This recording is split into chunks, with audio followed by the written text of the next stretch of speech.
actually, I want to start by saying, I think a lot of people don't understand that I don't have to lose for you to win. And I try really hard not to make it a competition, first of all. Second of all, I'm never going to be able to compete with, places like SoulCycle. It's not going to happen. That brand is an amazing brand that took, a lot of blood, sweat, and tears to, create into the corporate style studio it is now. But kudos to the founders who started out like I am starting out as a boutique, who whether it's my style or not, were committed, convicted, passionate about their brand. And I try not to ever look at it as a competition. There's plenty of room for all of us. Yes. And you can go take a class at SoulCycle one day and come into Chrome Cycle the next day. And I want you to feel as fulfilled as possible by, taking as many classes as you love. I'd rather you, work on your body and your health 6 days a week and go to multiple places than only work out at Chrome 3 days a week. Okay. So I try to really, I try to look at it that way, and it's never about a competition. Welcome to Season 2 of the Amani Experience Podcast. In this podcast, you will experience wisdom, advice, and stories from creatives all over the world. Your host is the award-winning Amani Roberts, who is a DJ, music producer, professor, voracious book reader, and a skilled chef.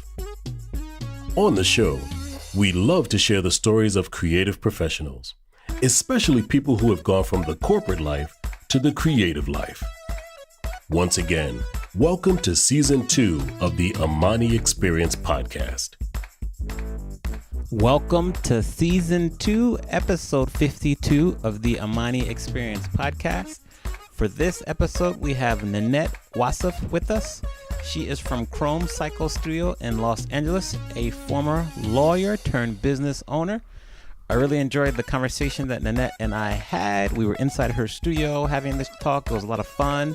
3 things that really kind of stood out for me in the interview. Ninette's a very skilled storyteller. She tells several really interesting and compelling stories throughout the interview, so keep an ear out for all her stories. She also talks several times about not hurrying, and I think that's very important. As entrepreneurs and creatives, we tend to lose our patience, and she talks about not hurrying several times, and I agree with her, so I appreciate her sharing that. And then it was really fun when we had a quick discussion about what you do is not who you are, and I thought that was very wise of her to share. So thank you very much for listening. Remember to reach me, podcast@amaniexperience.com, and make sure to leave a rating and a review on iTunes. It helps the show get more publicity. And let's get to the show. Thank you very much for listening. Our guest today is a former practicing attorney who went into fitness and opened Chrome Cycle Studio in 2017. Chrome Cycle Studio is the first and only indoor cycle studio in Westwood, California. The mission of the studio is to create a place where people can come to nurture their strength and balance in their own life. I would like to welcome Ninette Wassef to the Amani Experience Podcast. Thank you, Amani. Well, you are welcome. We are excited to have you here. We always do a geographical check-in when we start the show. So where are we right now? Tell us. We are in Westwood, Los Angeles, California. Nice. And where did you grow up? I grew up in Long Beach, California. Was born on the East Coast. My parents came out when I was 1 or 2. And I grew up in Long Beach, went to UCLA for my undergraduate education, and did a small stint on the East Coast, but other than that, I've been in Los Angeles ever since I went to college. Let's not skip over this small stint on the East Coast. I understand you went to Georgetown Law School. I did, that's correct. All right, so fun fact, Amani grew up in the D.C. area and went to Howard University, so I know your school well. Oh, stop. My brother went to Howard Med School. Oh, great medical school. Yes, it fun is, fact. Look at that, Yeah. already some commonality. So interesting. How would you compare living in L.A. to living in D.C.? I'm curious to hear what you think. Well, I love the East Coast, and it is like a beautiful place on the root of our country, but for me, it was a nice place to visit or go to school or spend some time temporarily.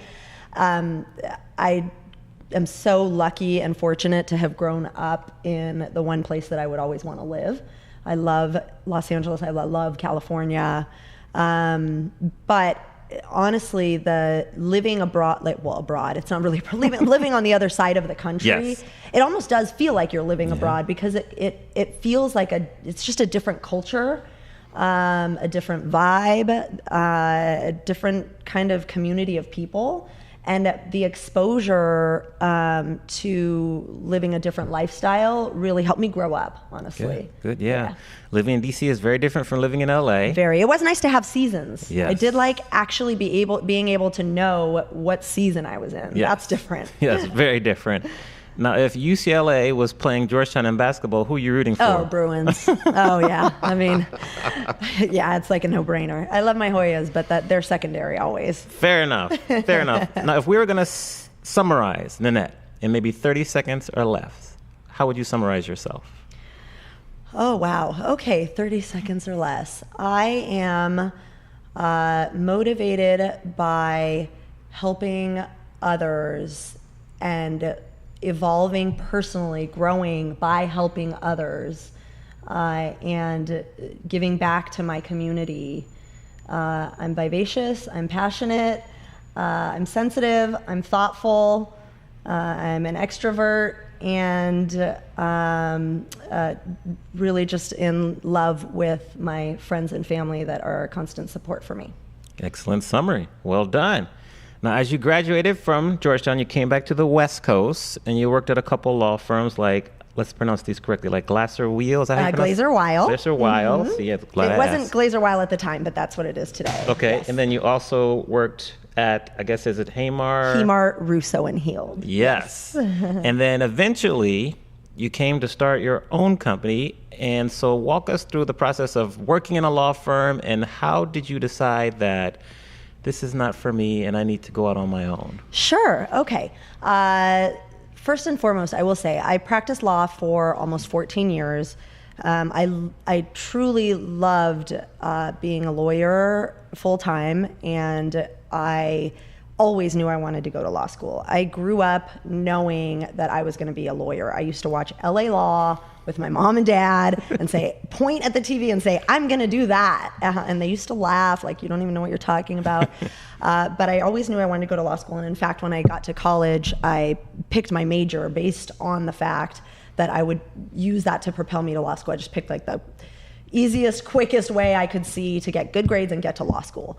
So I went straight through school, straight to college after high school and straight to law school after college. And I kind of just had this track of becoming a professional. I got out of law school, which was much more brutal, honestly, than I expected. I wasn't well prepared for it. I think a little bit of a disservice that I may have done myself without even knowing was staying too close to home for college. I didn't really ever cut the umbilical cord. My parents were so close. My, childhood friends and family were 45 minutes away, and I could always just go home for the weekend. And I often did, especially my freshman year. So I didn't really I just did what I was supposed to do. I read books, I regurgitated information, I took tests, I got to law school and had kind of a rude awakening. I was at a school that was extremely competitive. Yes. And it's the best and the brightest, and I'm among them, but I'm like, oh my gosh, these are all people who graduated from Harvard and Yale and, maybe some Stanfords and all the other Ivy League schools. Brown University was, strong up in Georgetown for law school. So it was much more, competitive than I expected. And it wasn't as easy to just kind of read the book and regurgitate the information. And I slowly learned that all school, that's not how it's supposed to be. You're supposed to get a lot more out of your education. And I think I was missing an element. And part of that was just like not kind of growing up and learning how to learn in an effective way. So I went, kind of got through law school, graduated, got, fortunate enough to have a really great job at a prestigious Century City firm when I got out of school. And I, again, kind of just did what you're supposed to do. I went to work. I looked, everybody else was working 14 hours a day. I worked 14 hours a day. Everybody else was eating dinner in the office. I ate dinner in the office. You work holidays, you work holidays. Like, that's what we do. In a way, you kind of like get this strength and solidarity from your, you kind of have a class basically that you enter with at the bigger firms. And you kind of just become this little family because you're spending most of your time together. And I just worked and worked.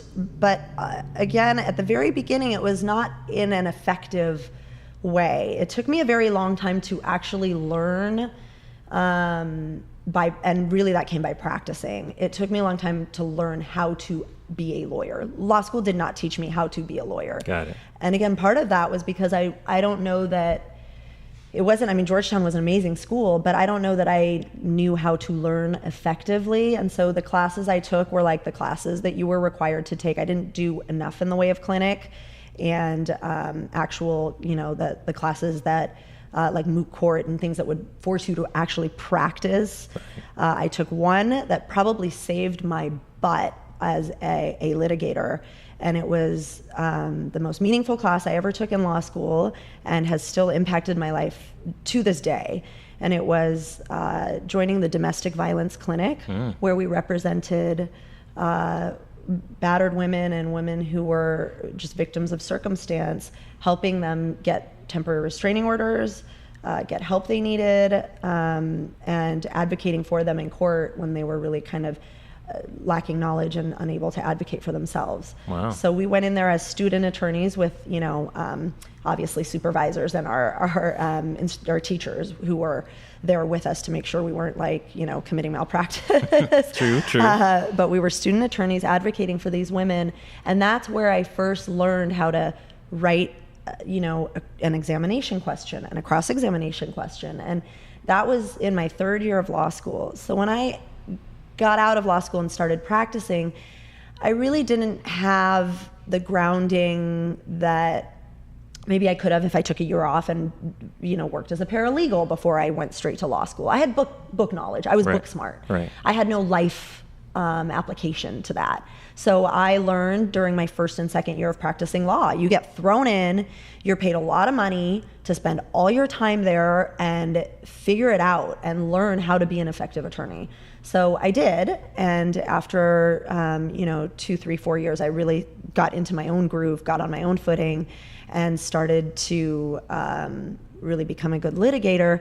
But that was also to the kind of the detriment of the rest of my life. Okay. My social life suffered, my family life suffered, my dating life suffered, my physical health suffered. And it was kind of a chain reaction of that, starting, 5, 6, 7 years into my practice. And even though I transitioned to a quote, more lifestyle firm. Right. And I say quote, not because they weren't as lifestyle as you can get, but litigation is just not a lifestyle career. So your schedule is always at the mercy of the court and your trial schedule and, whatever's happening in your cases. So even though I transitioned there, I still really didn't have balance in my life for my own personal well-being and health. And the more I worked, the more I actually spun. Spinning was a saving grace for me. I've been spinning for over 20 years. I've been on a bike. Wow. Really, since it was it started out as just being like these bikes in a room and you sit and you pedal. And, instructors, the original instructors, that's how it was very true to the bike. You took an outdoor exercise and you put it inside and you did what you could do, which was pedal, hop up and down out of your saddle once or twice, and that was it. It was today people would call it boring. Right. But then it was the cutting edge exercise, right? So I did it consistently, regularly, even as exhausted as I was or as little sleep as I had, that was the one thing that kept me grounded. It was my time to think, reflect, take care of my body, which I did not realize was so important, no matter how young or old you are. Just so important to your growth overall, until I went into fitness and started studying and learning. Interesting. And that's how I found myself All right, great. Into, getting out of the law and getting into fitness. Great synopsis. How did working in the legal field, being a litigator, affect your health? You mentioned that. What happened with your health that really caused it to kind of go off course, so to speak? Sure. And, I don't want to make these like blanket statements that you can't be a litigator without being unhealthy. That is not true. For me personally, I am a person that has a little bit of a difficult time with, I give everything that I do my all. So, this studio, Chrome Cycle, is my baby. Yes. I almost live here. I love it. And I, am nurturing it like nothing I've ever done before, but it's mine, right? And I have a huge, strong support system of amazing, staff and instructors and supporters and family and, that sort of thing. So it's a little different when you do it on your own. But when I was practicing law, I didn't know how to not, if I needed to write a motion, I didn't know how to not put everything into it so that, I'm drinking coffee, I'm staying up late, I'm not getting sleep, I'm putting crap into my body, I'm eating takeout and picking up fast food. Right. And even though I would work out and consistently find the time to relieve my stress that way, I was still treating my body very poorly with what I was putting in it and the lack of sleep I was getting.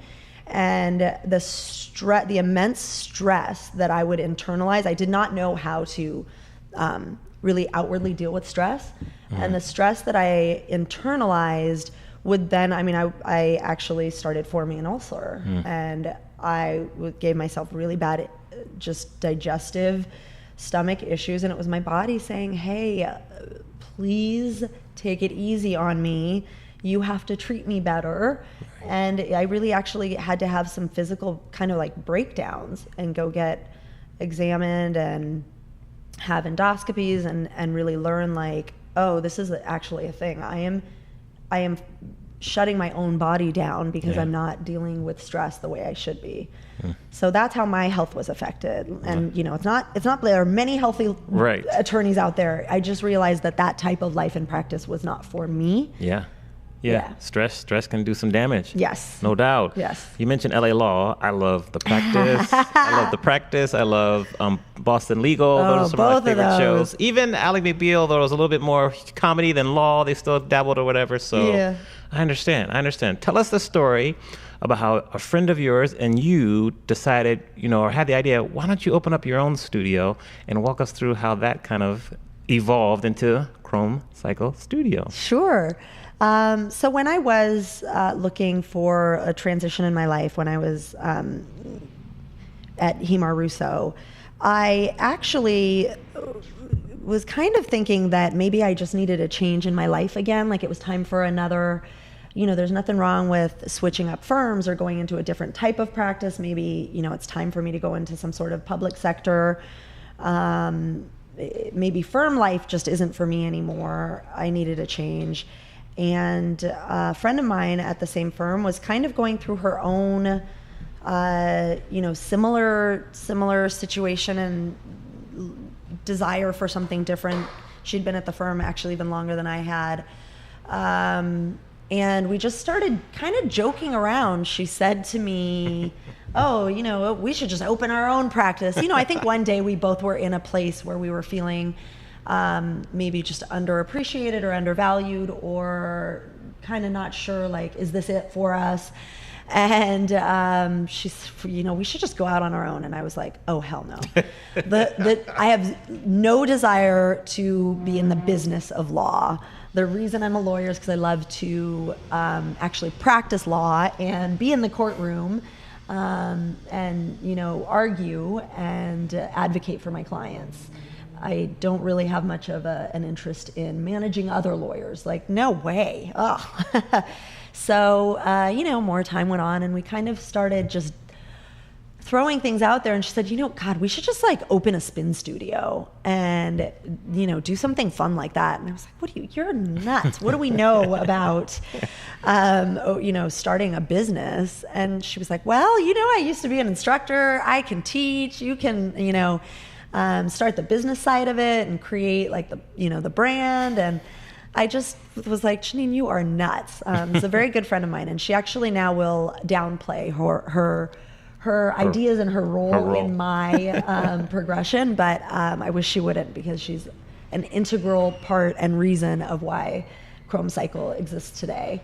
But I think she planted a bug in my ear. Yes. And I realized it's okay to reinvent yourself completely. I don't need to stay within the confines of practicing law, because that's all I know and that's all I've done. I am now an adult with real life experiences and knowledge under my belt. I had some, great moments practicing law. I had some terrible moments practicing law where I felt like, oh geez, like I don't even know if I'm good enough to do this. And you just pick yourself back up and you get back in it. And all of those moments kind of prepared me for, maybe it's okay that I don't do this for a while. Yeah. And I don't know that I would, say I'll never practice law again, but it was time for me to make a change, in my life and say, hey, maybe it's okay to reinvent. And that, that bug was planted in my ear. And we actually would go to lunch sometimes and look at space on Ventura Boulevard. And we saw one space we called just as kind of a joke to see how much it, would cost in rent. And we were like, oh, geez, this is actually really expensive. And, but just starting even just like that, it's got me daydreaming. And then I realized I'm going to start looking into this. And I started just Googling, just like a simple Google, boutique spin studios, indoor cycle studios, how to start a business, running a gym, fitness conferences. How do I learn about another industry without going back to school? Yes. Things like that knowing that, again, really learning the lesson that school doesn't necessarily, just doing what you're supposed to do and reading the books doesn't teach you how to really be good at something or get into an industry. So I thought, what, I can do this. And I started researching that and scaling back a little bit more on my, my cases. And then I got to a point where I'm really like into this. I went away for a weekend to a fitness conference that happened to be just a really good time for me to go check it out. And I did, and I kind of just listened to some of the speakers and just checked things out. And I was like, I think this is for me. And, I started reading publications, looking for any news or podcasts, actually, fitness podcasts, and listening, not even really realizing what I'm listening to. Some of it was a little too technical, like I don't, things that, teaching you anatomy of the body when I wasn't really ready to learn any of that stuff yet. But I picked up some of that knowledge and just thought, okay, I'm really now invested in this. It's no longer fair to my firm or my colleagues. Let me really start making a real transition. And, a few months later, I gave my notice. Yeah. So that fitness conference was in San Diego, correct? It was. Yeah. So you have San a great Diego. Memory. Yes. And how did you get from there to April 1st, 2017, which is when you had your grand opening? So, it took a long time. 2017, I opened. I started this journey in 2014. Yeah. I quit my job on very good terms with my firm, and left, kind of tried to tie up loose ends, and I left in, I believe it was April of 2014. It was 2014. I think April was somewhere in there was my last day, or maybe May. And I thought that it would take me about a year, right? I know it's so funny now to like look back and think I could have possibly, done all that in a year. But I thought, okay, I'm going to quit. Here's my timeline. I'm, lining myself up with a consultant. I'm going to these conferences. I'm learning, okay, I'm going to find a space and I'm going to open a spin studio in a year. So 3 years later, I finally opened. after learning again that just like it's not going to work like that. You don't set a timeline on creating a business and expecting it to go to scale. It doesn't. So I did, the one thing that I'm really grateful that I did do was not force a square peg into a round hole. I tried really hard to find space I wanted to originally open in Culver City because there were no spin studios in Culver City. Yeah. Right. And I actually live super close to here where we opened. I am like a 3-4 minute drive. I never thought to open in this area. It's not the cheapest True. Yes. location. But I wanted to be close enough to home that, I could still, it would be manageable and reasonable. And there were no spin studios in Culver City. But as I started looking for space, something would always be a problem. Parking was a problem. Permitting was a problem. Sorry about that phone. It's okay. Whatever it was that came up really got in the way and hindered my ability to kind of find a space in that location. And then in the very end, I'm so glad it happened that way because we had a Soul Cycle pop-up, a Flywheel pop-up in Mar Vista, and a Cycle Bar pop-up in Culver City, actually at a space that I looked at. Interesting. So now there are like 3 kind of chain, big corporate style studios over there. And I'm really glad that I didn't end up in that, saturated market.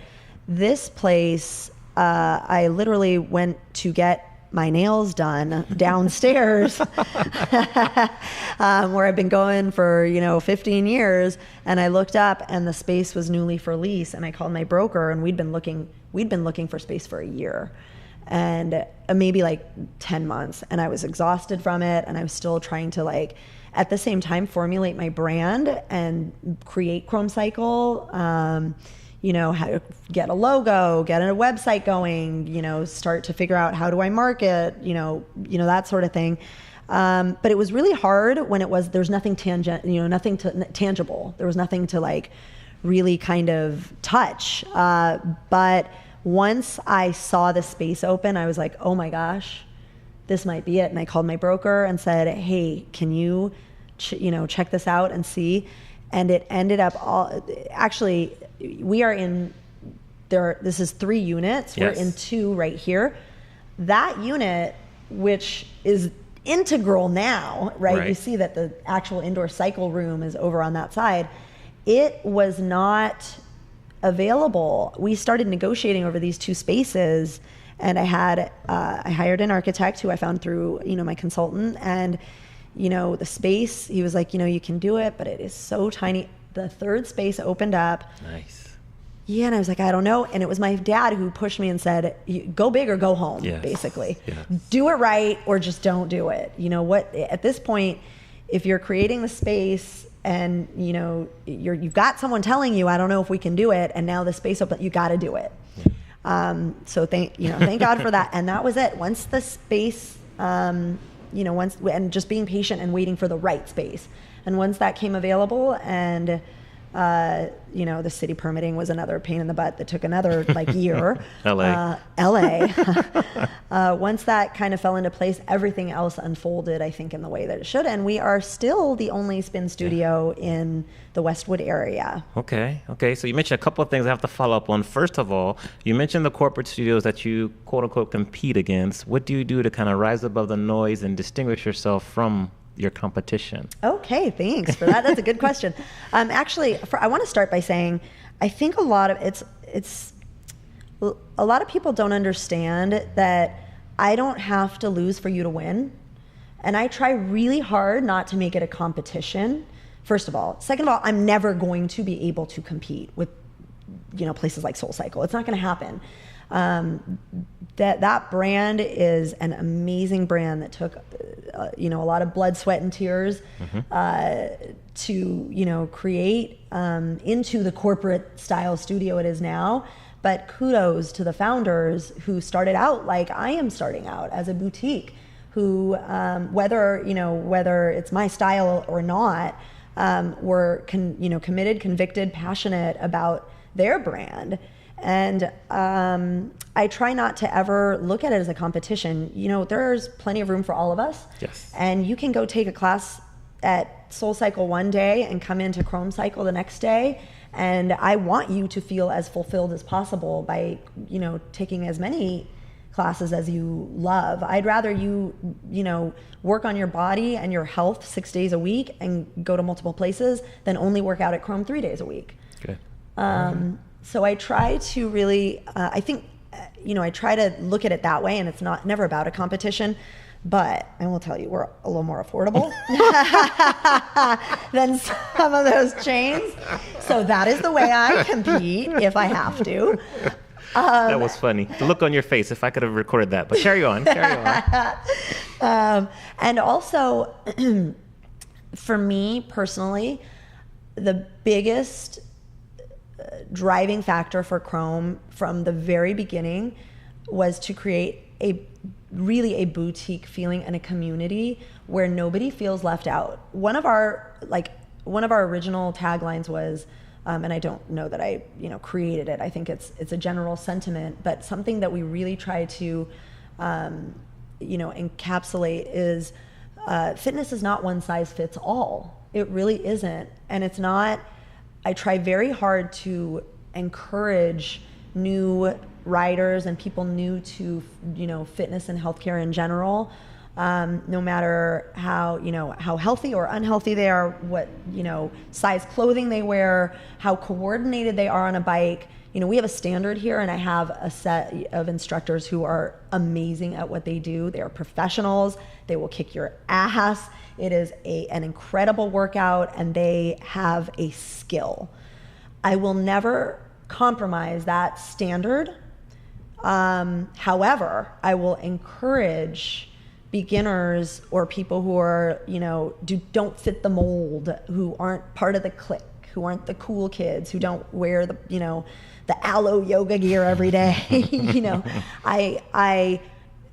you know, we try really hard to embrace everybody and encourage them to get to that level, to get to that standard where you're walking into our most advanced class and you're feeling accomplished and you know, satisfied and healthy and motivated and challenged, because you know, you got there, rather than coming in and feeling intimidated and like, oh, I'll never be able to do this. I don't want to come back. Yeah.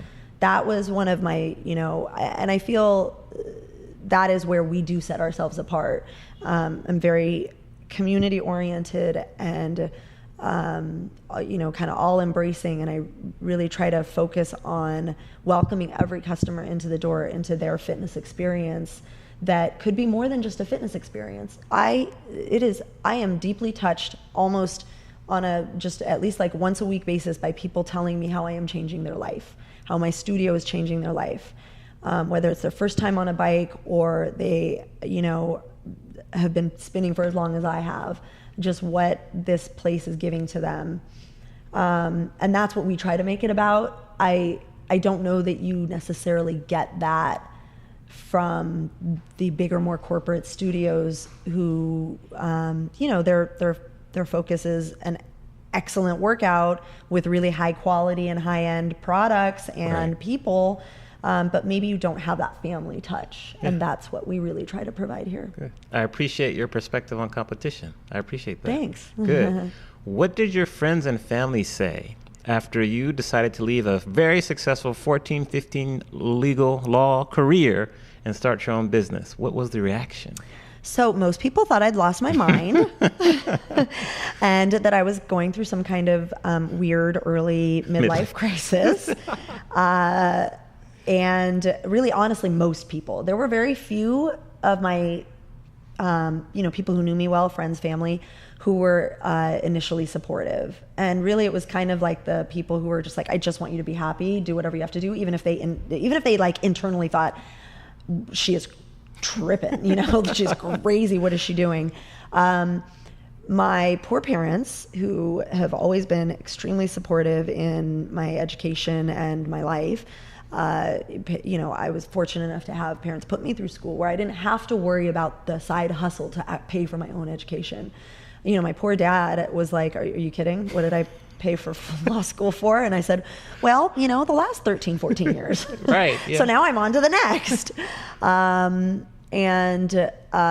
There were definitely things in my legal career that have gone unaccomplished. And I don't regret that. I don't regret that I haven't gotten to that place, or that I may never get to that place, because my goals and, I guess ideals for my own personal life have changed as I reinvent myself. But I can understand people saying, well, but you really wanted to be a judge, that your goal was to be a judge. You can't do that if you stop practicing law.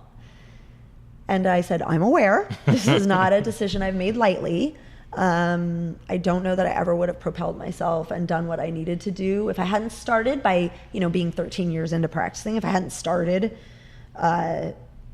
shifting gears to doing what I needed to do to becoming a judge. I don't think I ever was really going to. I was on a burnout. I wasn't on a ramp up. Right. So being comfortable with that and getting there and accepting that change in my own life was what I needed to kind of do to make everybody else comfortable with it. And once they saw the passion with which I created and opened Chrome, all the people who were my closest people who thought, but you're a lawyer, this defines you. Now they're like, you're Chrome Cycle, right? Yeah. You define yourself, and you create and recreate yourself. And just because I was a lawyer, and that was what I was passionate and committed to, being a practicing attorney, doesn't mean that I'm not able to become or be just as successful somewhere else. Yes. It reminds me of a quote I heard: what you do is not who you are. That's exactly it. And it took me a little bit of kind of mourning my, the loss of my legal career, the daily, getting up, putting on a suit, going to court, that sort of thing. I had to really say goodbye. It was tough to not have that structure in my life anymore. But I'm still the same person. Right.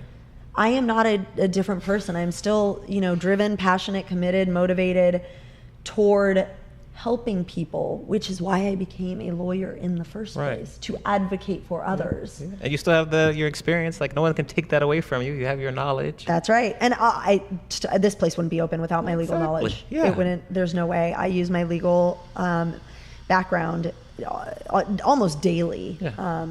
I write my own contracts. I create, things that I need to create to keep myself up, practicing, and safe as a fitness studio. And I would not have been able to do that without my, so I'm building upon my legal career. Yeah. Based on what you've been through so far, what do you think is important for creative professionals such as yourself and myself to succeed in today's business environment? Amani, let me tell you, I have never been, this is a little bit mind-blowing for me, because I have never been described as a creative professional. You are, though. You want me to tell you why? Tell me why. Because in order to create and open a spin studio, an indoor cycle studio, you have to first come up with the look of the what do you call that? What's the proper term for that? Just that would be the studio or the cycle room. The cycle room. You have to come up with the look of the cycle room. You have to come up with your branding. You have to come up with the routines every day, the music you use. Like, this is all creative ventures. The look of the studio, how it feels when you walk in. Like, this is all creative. So you're a creative professional, now you know it. Wow. You didn't know it before, but now you know it.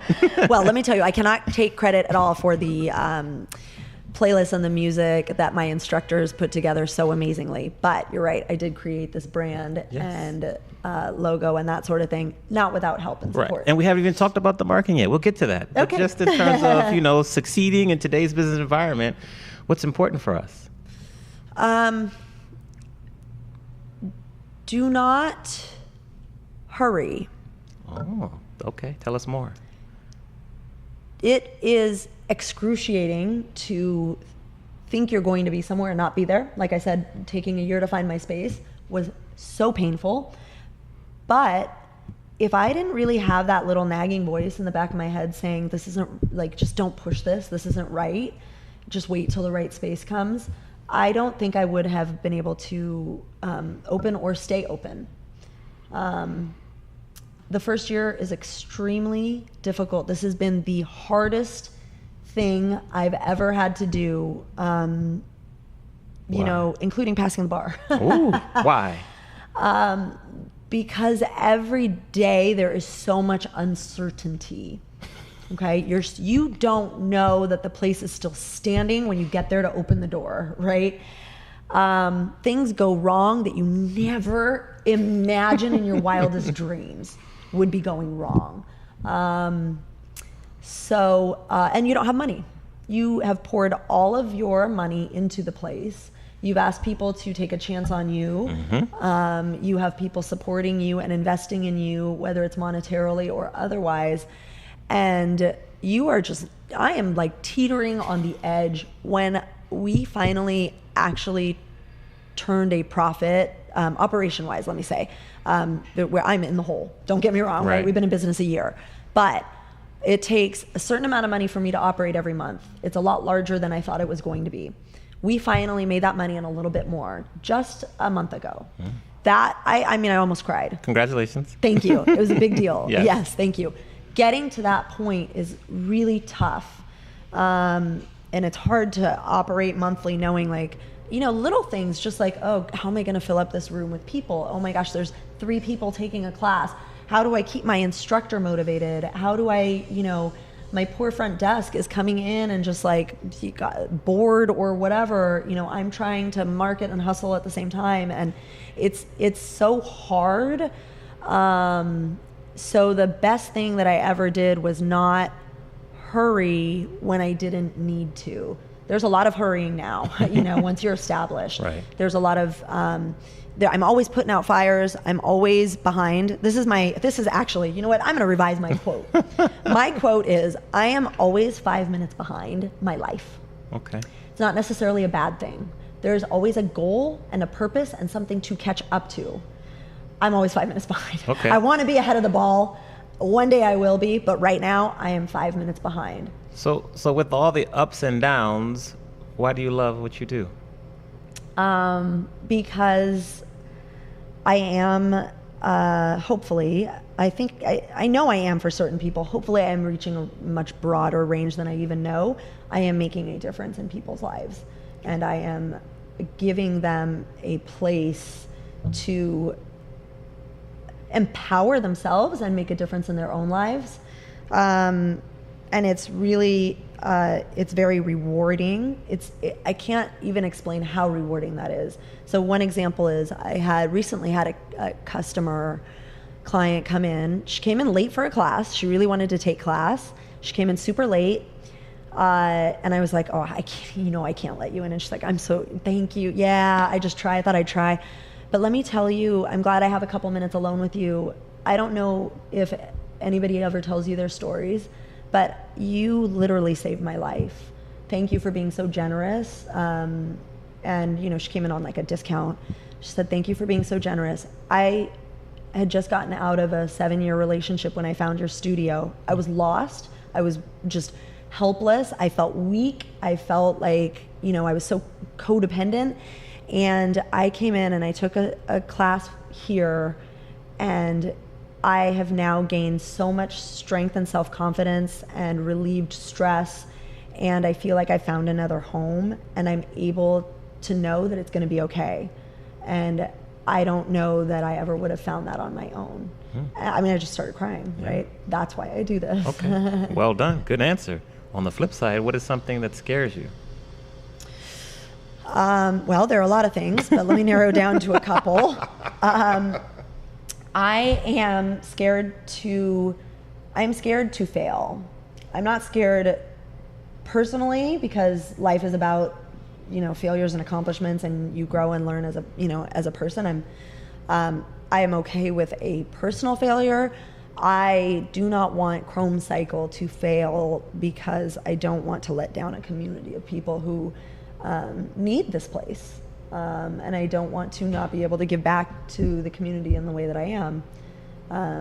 You know, another example is we just had a huge charity fundraiser where we raised $18,000 for Good Shepherd Center, which is a charity devoted to taking homeless moms and their kids off the street and putting them in shelters and giving them the tools and education they need to get to self-sufficiency with dignity and love. And all I did was open my doors and ask my people to be here and raise money, and we did. Nice. And that will help them take hundreds of women off the streets.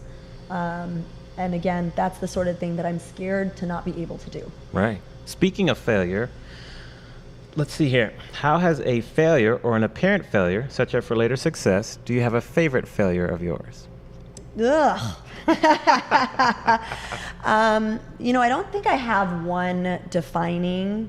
I have a series of, I think, moments or failures that have taught me, you know what, it won't be what you expect. It has nothing to do with fitness. When I was a very new lawyer being mentored by a partner at my first law firm, I didn't realize how difficult it is to deal with junior lawyers until becoming more senior myself. So in hindsight, those people who look out for us and who teach us to become lawyers, thank God for them. God bless.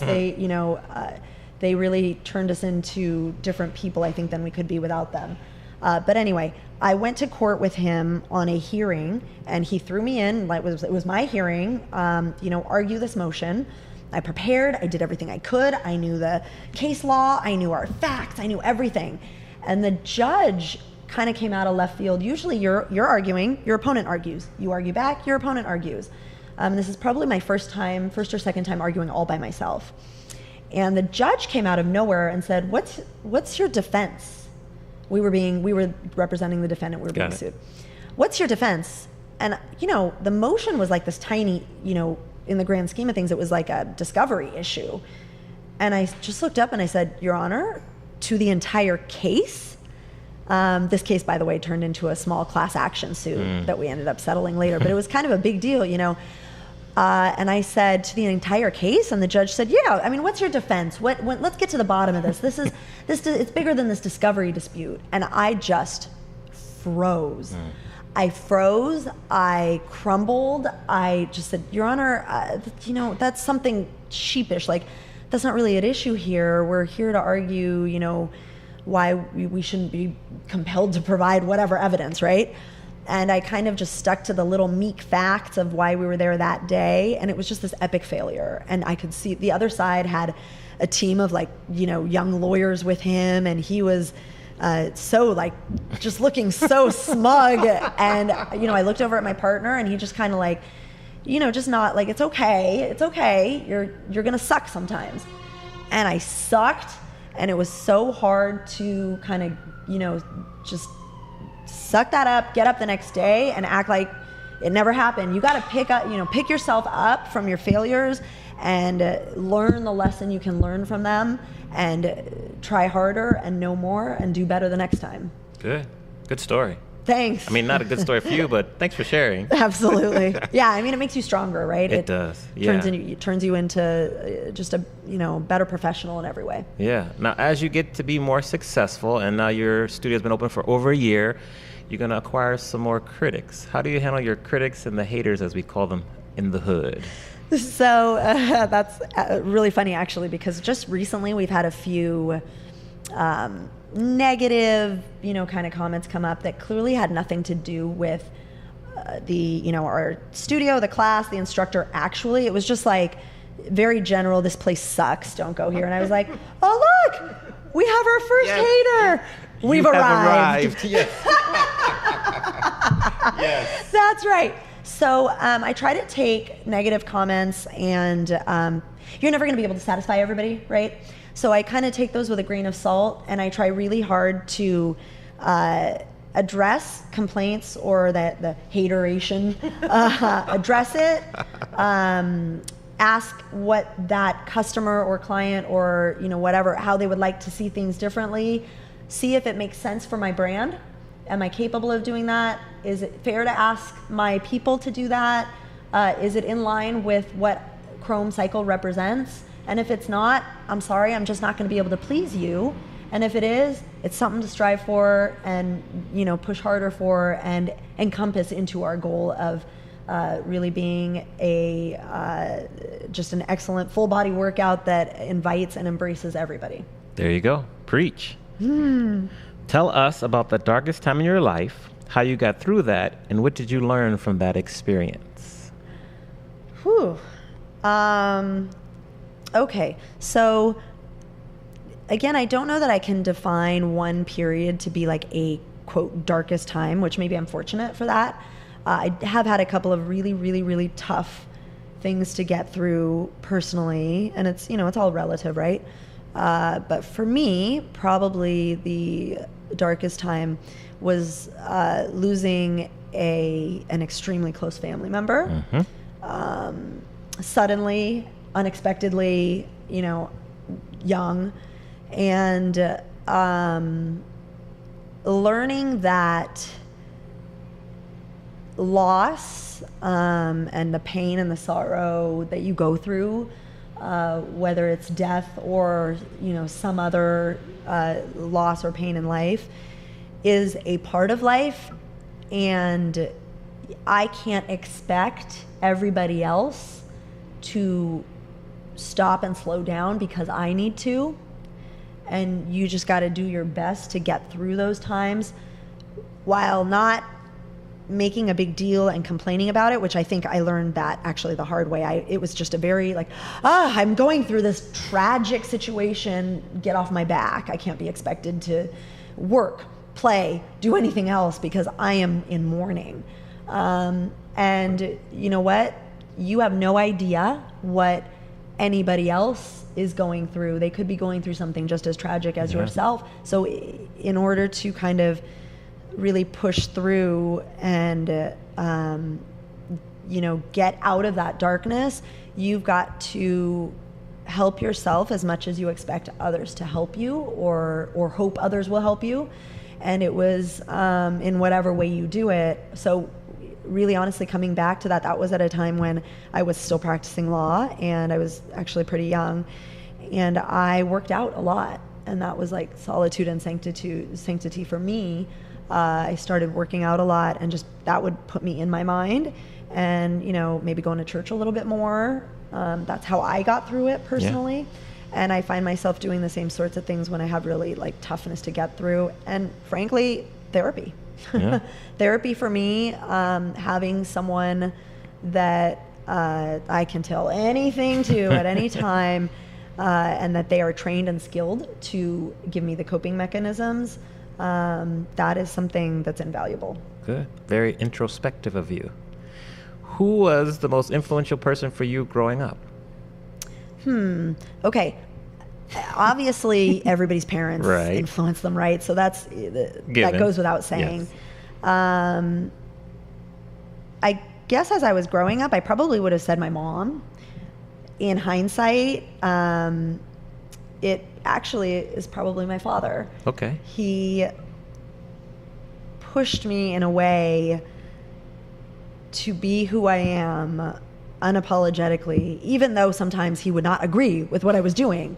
But he really, influenced me and pushed me to be my best self.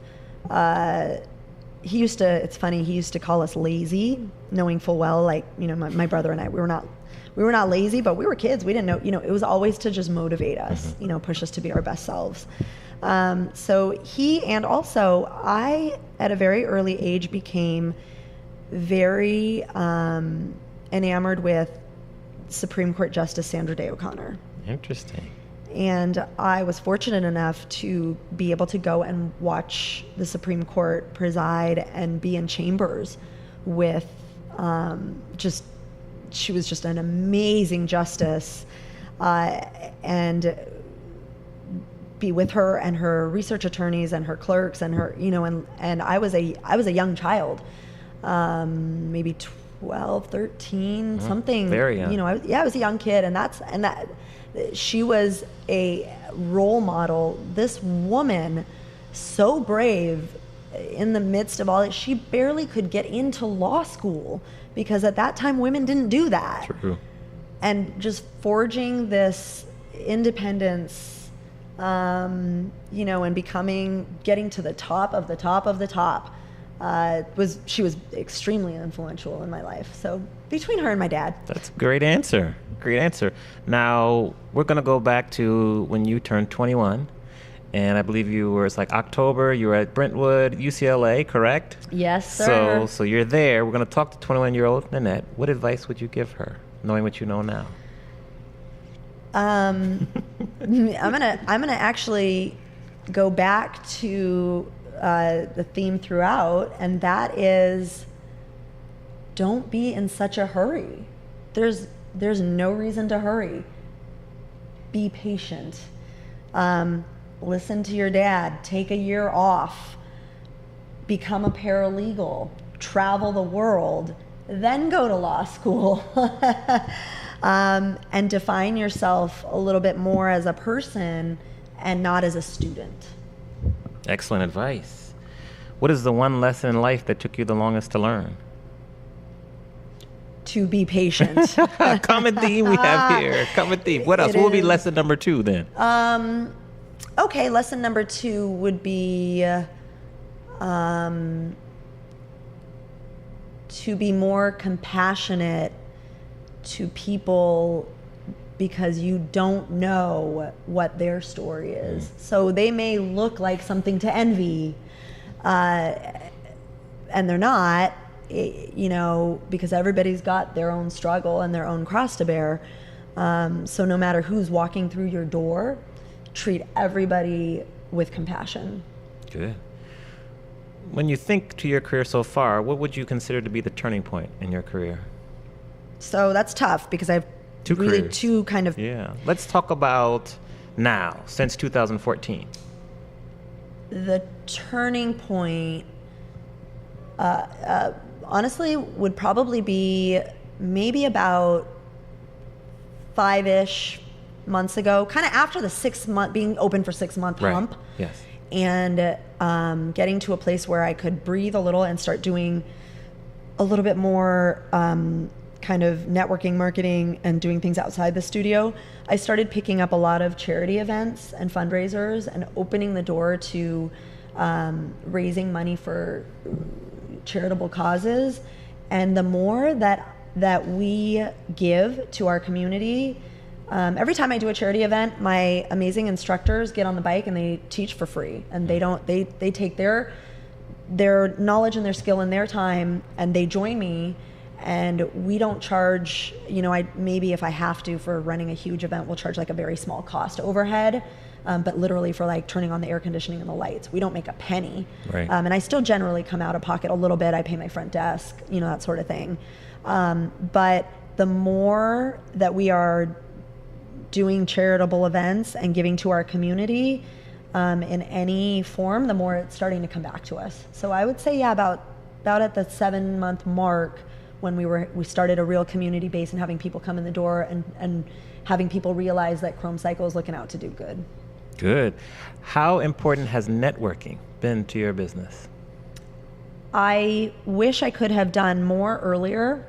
I wish I understood the importance of networking and marketing to my peers.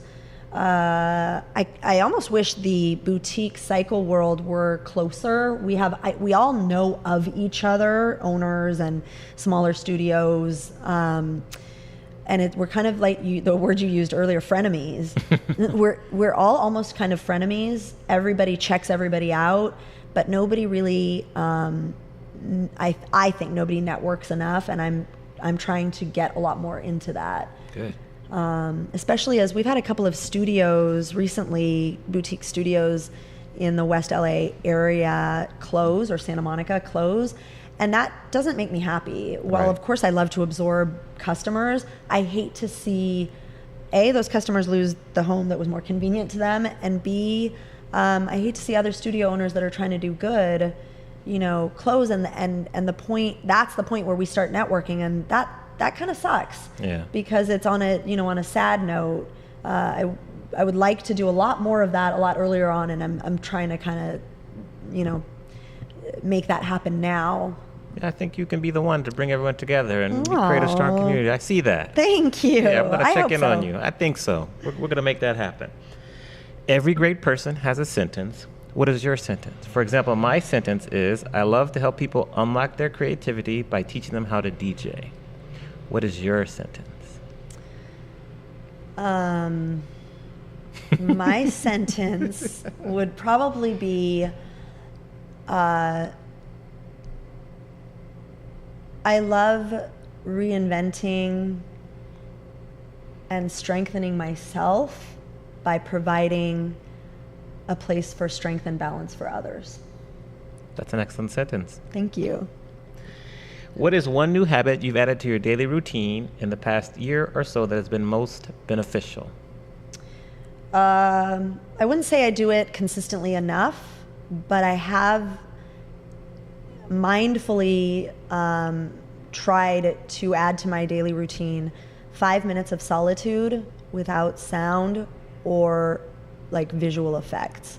So just 5 minutes with my own brain to not even think, but just to slow down and meditate, almost meditate. I'm not a big like meditating kind of person. I'm a get on the bike and run out your stress type of person.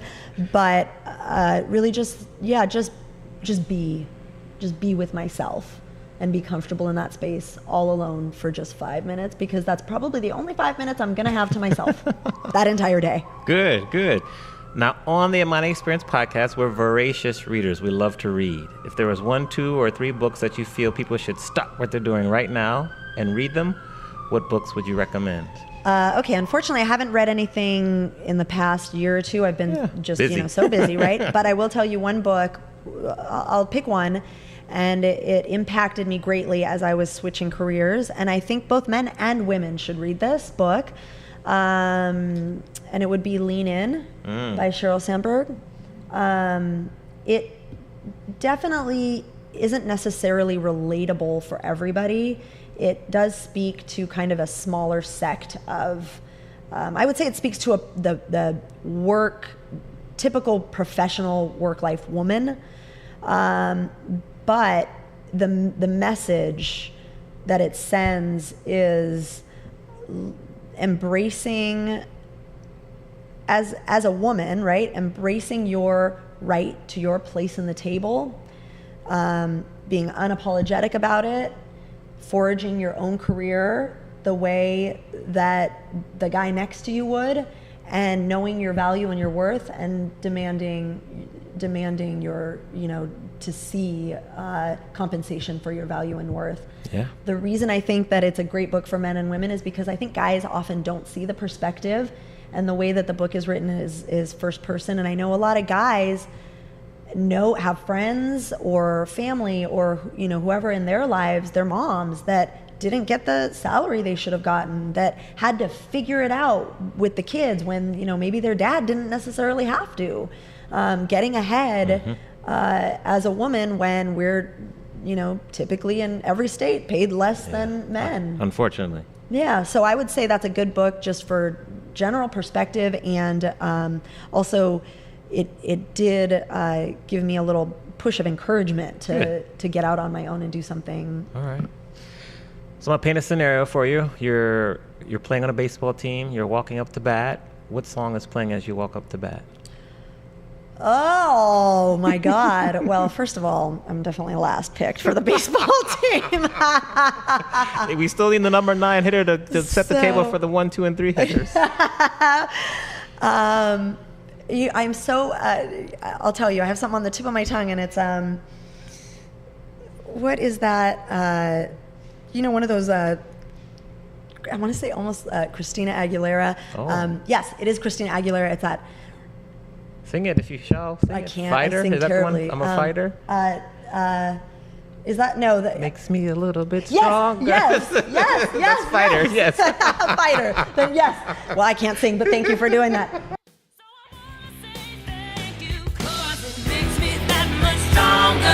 Makes me work a little bit harder. It makes me that much wiser. Thanks for making me a fighter. Made me learn a little bit faster. Made my skin a little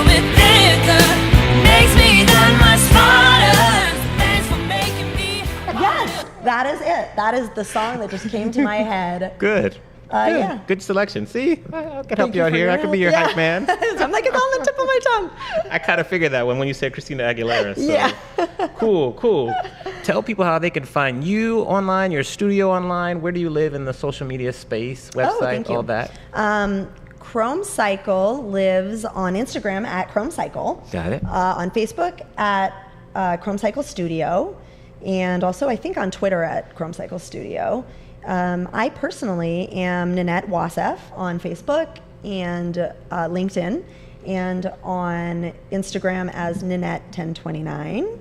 And I would welcome and love all social media attention, especially for the studio. Got it. Thank you. So before I ask you the final question, just want to say thank you very much for being our guest on the show. I love your space here. I really respect the courage that you took to leave a very lucrative law career to start your own studio. That takes, for lack of a better word, balls. That's very ballsy, so to speak. Thank you. And I'm happy that it's going well. I predict, I think that you'll continue to do well and continue to ascend. So keep going. I hope so. I think I just encourage, you got great experience, and I just think that it'll get bigger and better. So keep going. We'll make sure we keep in touch with you. Thank you, Amani. This has been great. Good. Well, we're glad to have you. We always let our guests leave with any last-minute words of wisdom or advice. So I'll say thank you again, and we'll let you take us home. Okay, thank you. Thanks again. And I guess my words of advice or wisdom to others looking to embark on their own new adventure, whatever that may be, whether it's a new career or just a new transition in life, is do take the time, be patient, take the time to really think about what's important to you. And in that transition, don't hurry, but do what feels right and authentic, and don't look back once you do. You will always find a reason or a doubt or a reason to regret. Let that just fall right off your shoulders. Push forward, look forward always. Use your past and your knowledge underneath you, but keep going. Once you take that step, just keep going. Amazing. Thank you. Thank you. Thank you for listening to the Amani Experience podcast. You can check out the show notes on amaniexperience.com/podcast. Feel free to email us at podcast@amaniexperience.com. Please remember to leave us a review on the platform you are listening on, and share this podcast with anyone you feel would benefit from listening. See you soon for our next episode. Check 1, 2, 3, 4. 1, 2, 3, 4. Go ahead. What am I saying? Check 1, 2, 3, 4? Whatever you Check wanna 1, 2, say. 3, 4. Very good. Very good. Okay.